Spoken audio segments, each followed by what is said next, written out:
It's Roz. Now, as I record this, we are in early September, but this is my sort of summing up of the books that I read for the BookTube Prize final round for fiction, and I will pop this video up as soon as the results are out.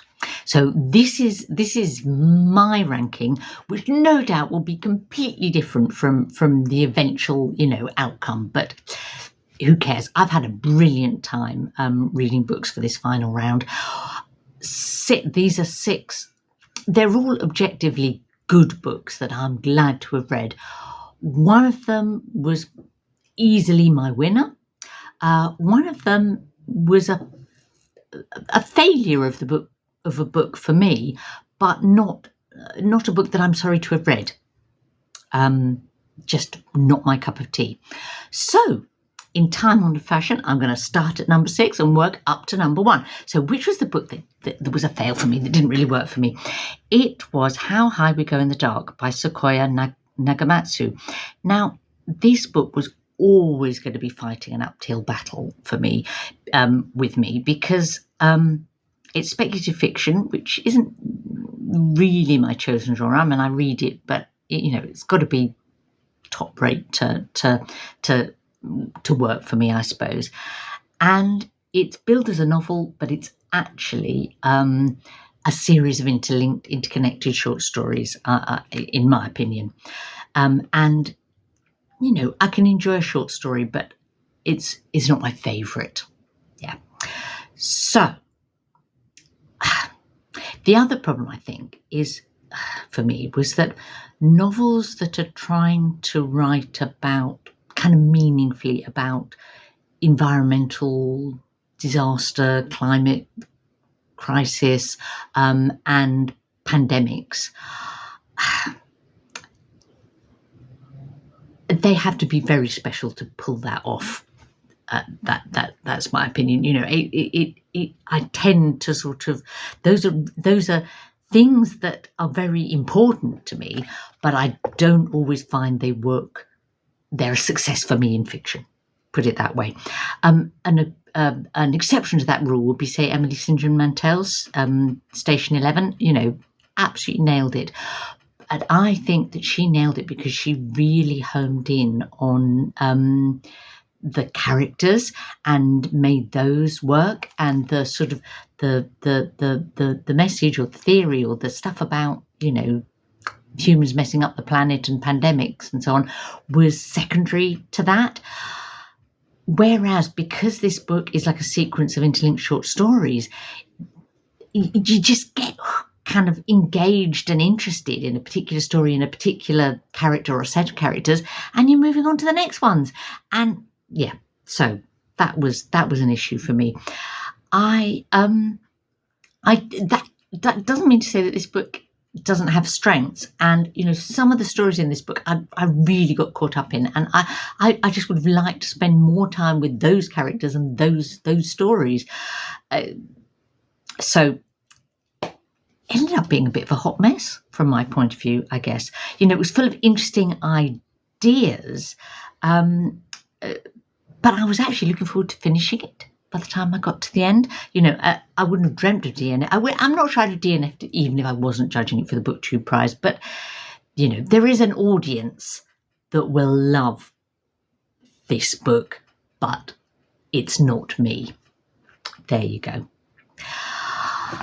Number 5. Now, this could be a controversial one because my number 5 was Demon Copperhead by Barbara Kingsolver. And, so much has been said about this novel. And I know there are loads of people out there who will say, it's their book of the last 12 months, their top read of, the superlatives roll off their tongue. And it is a very good, very clever, very well written and very, well-intentioned book. So I just didn't absolutely love it. Now, I think that this is largely explained by the fact that I read David Copperfield last year, and Demon Copperhead is very closely based on David Copperfield. And, that should have been a reason why I might have enjoyed it more, but it wasn't. And why?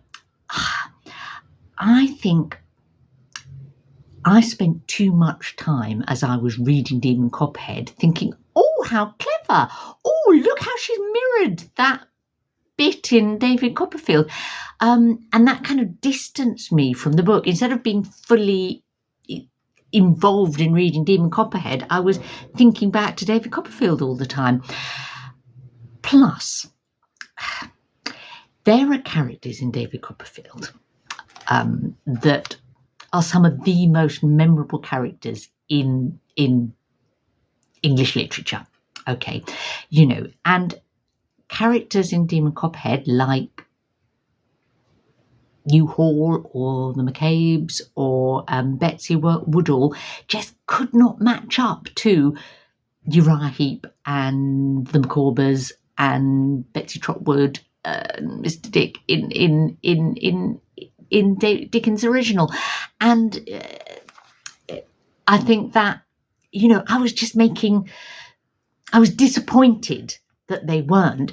And, why should they have to be? But because I was sort of making that comparison, it took some of the exceptional joy out of Demon Copperhead for me, I think. On the other hand, and I also felt it was a bit too long. And there's a middle section that's about Demon and his partner really struggling with addiction. And that's really important to Kingsolver's intention for this novel, because one of her key themes is the opioid crisis and, the outrageous way that, that was created by, drug companies and their, people making a profit, and I think it was probably realistic, but actually addiction, the sort of struggles with addiction, writing about that, if it goes on for too long, becomes a bit repetitive. I don't know, other people will disagree. On the other hand, I loved being immersed in Appalachia, in Appalachian society, the descriptions of the place, the people, the culture really, really succeeded for me. And I got an understanding of how, the people of Appalachia have been discriminated against and mistreated, and yet have an extraordinary kind of resilience. So, lots to like about this as a novel. It was, the fact that it's fifth doesn't mean that I didn't like it. I did, but there were just reasons why it wasn't stellar for me like it has been for some other people. So, number four. Number 4 is Young Mungo by Douglas Stewart. Now, I should have said when I came to number 5 in Demon Copperhead was that everything from sort of 5 upwards is a big step up, compared to my number 6. And, Young Mungo is a wonderful novel. It's beautiful. It's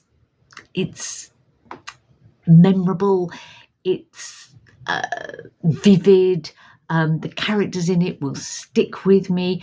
It's set in Glasgow in the early 1990s. Mungo is a 15-year-old boy. He's sweet, he's troubled, he's lovely, he's gay in a society that puts, particular form of masculinity as a sort of inescapable duty almost for every young man, and has no space for a Mungo to just be himself. He wants his own life and experience and isn't able to have that. He loves his alcoholic mother, but is constantly let down by her. His eldest brother is kind of could be a role model, but is actually violent and often cruel. His older sister is the closest he has to a mother, but she's going to move on. He finds a friend who becomes a lover, and there's a glorious love story in the center of the book, but there's a kind of there's a feeling of tragedy building throughout the novel, and that is in part achieved because there's a dual timeline. So we have one is the last few months, I don't mean the last as in he's going to die, but a few months of Mungo's life, and then alongside that we keep dipping out to the last sort of few days before the end of the novel, and we go back and forth between those two. Very cleverly structured, I would say. Really fully realised characters, even the more minor characters, were absolutely there for me, absolutely real. It's yes, the story sustained the emotional kind of, although there's a lot of violence and some really kind of quite explicitly both violent and sexual scenes that are quite disturbing. It's I didn't feel manipulated by the I don't know, it's not a sort of misery porn story, if you know what I mean. The writing at the sentence level is lovely. Why is it my number 4 and not in my top 3? Because there was one thing that, and I will avoid spoilers here, but there's one thing that went wrong for me in this book. It was kind of like there's a kind of shocking twist in the story, in the timeline that's those sort of few days, as opposed to the few months, and that shocking twist is crucial to the plot and the denouement, but somehow that didn't quite ring true for me. But if you've read it, tell me what you think and if it did ring true for you. So that was 6, 5 and 4. Let's get to my top 3. Now, I agonised the most over where to position number 3, because that's Foster by Claire Keegan. And, this one was, out of all 6 novels, I would say, all 6 books, the one that was the most pure pleasure to read for me. But why didn't I put it higher? Because even though it is an absolute pearl, and every word, every image, every emotion in it is spot on as far as I'm concerned, it is very, very short. And so it's really hard to kind of judge that alongside, much longer and more complex novels. In a sense, like perfecting something that's, less than 100 pages is different from something that's, hundreds of pages long. So that, I don't know, I suppose that left me with a bit of a dilemma about where to put it. And in the end, I decided it would be wrong to somehow put it first. But, I wouldn't mind being overridden if other people, end up voting for this and it ends up being, top of the pile. I would not be disappointed. It's set over the course of one summer in the life of a young girl in rural Ireland, and it's one of those books where where you feel like you are literally stepping into someone else's life, and that it's a real life. Hence, that's why it feels so yeah, as if you're there. It speaks volumes about love and loss and family and childhood and what you need as a child. And, I think there's a really special skill in packing so much into such a small space, and that's why it definitely earns its top 3 slot, but it felt wrong to put such a short book higher. I mean, it's barely more than a short story. If you did it in, close sort of a moderate font. It would be 60 pages maybe. So, hence the dilemma. Okay, so on to the top two.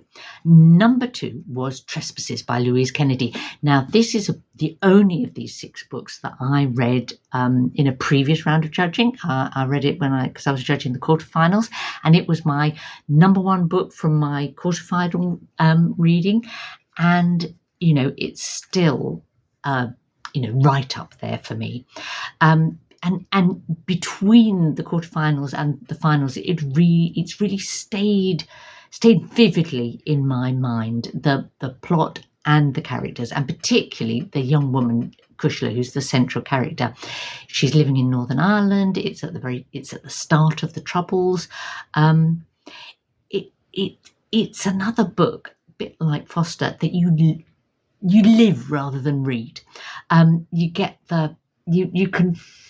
The actual feelings and smells of every scene, I think. I felt very physically present in this story.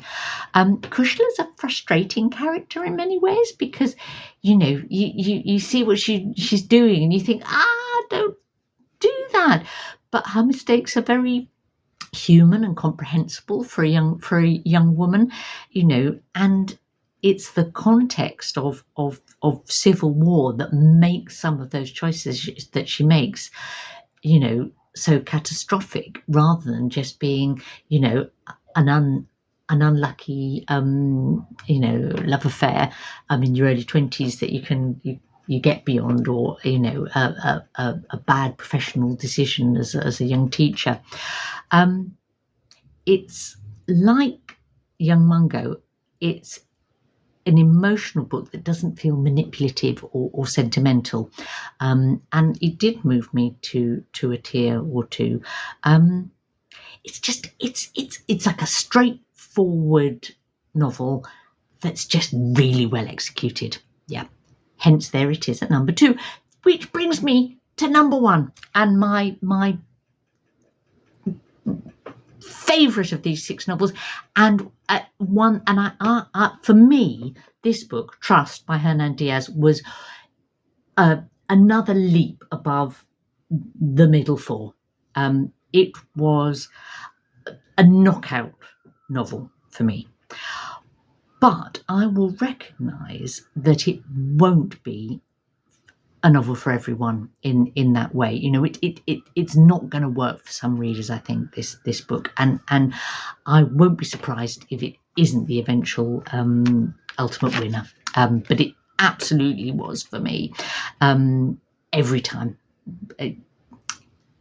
What can I say about Trust? Trust is 4 books in one.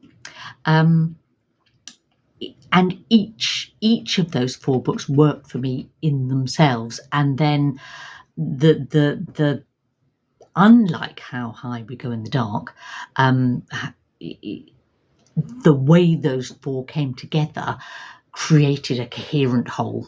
It's kind of a recursive novel, I suppose, in that, in effect, we get some of the same story 4 times over, but with new layers, new insights, new twists, a different version of the truth, a different kind of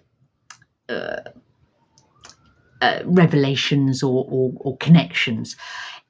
It's about truth in many ways, this book. It's about the narratives that we tell ourselves about ourselves, how we rewrite those, either in our minds or to others. It's also about how, as a society, we explain catastrophic events, and in this case, the 1929 crash, and, how we look to simplify them and, maybe find individuals to blame rather than bigger factors. And ultimately, it's exploring the purpose of fiction. And, what more can you ask of a novel than it does that? The first part is a novel that's almost a pastiche of sort of novels of the 1930s. It pretends to be a novel written by someone writing in the 1930s and making a kind of fictionalized account of a financier and his wife and ultimately his role in the 1929 crash. The second part is a kind of ghost-written memoir, except of course it's fiction, of the same financier, and like his retaliation, or trying to set the record straight as far as he sees it, for what was put in the novel about him and his wife, but it's in draft form, so you can see what he's doing and see how it's shaping up. You get to kind of almost see behind the scenes, and then we get to go further behind the scenes, because we then get a real memoir, although still fictional, obviously, by the ghostwriter, who was at the time a young sort of secretary, who was worked on this project of writing the financier's autobiography for him and with him, and then subsequently becomes a writer, and she's now writing about them again, about the wife, or researching to write about her, but looks back to the time when she was involved in ghostwriting this autobiography that was never finished.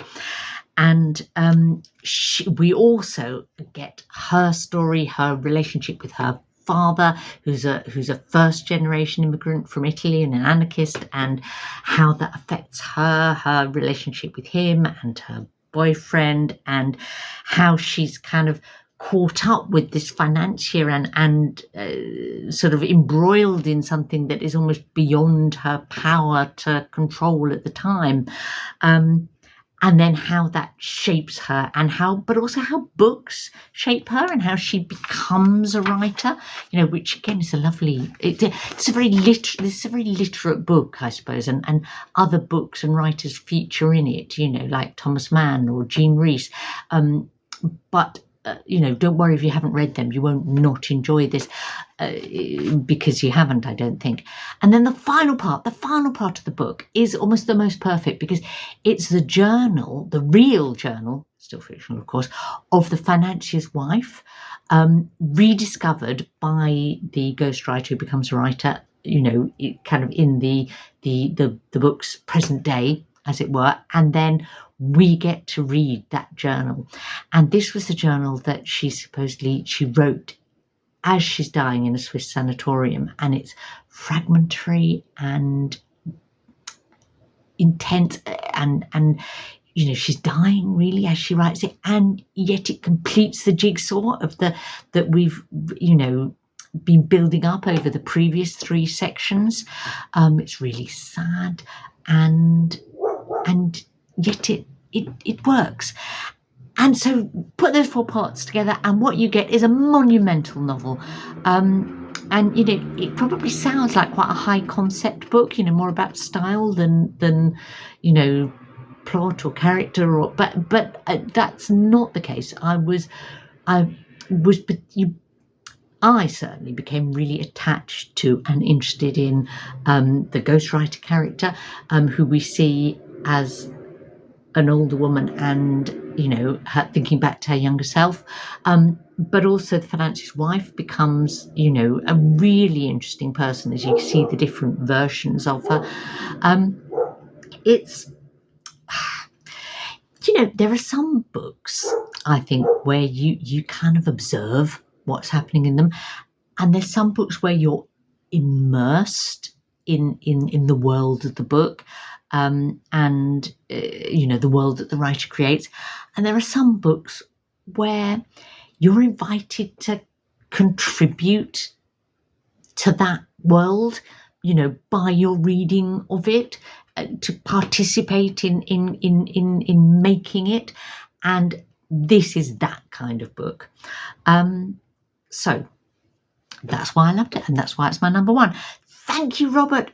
for organising the BookTube Prize again this year. And I will just close by saying, you out there, you can take part in the BookTube Prize next year if you haven't this year.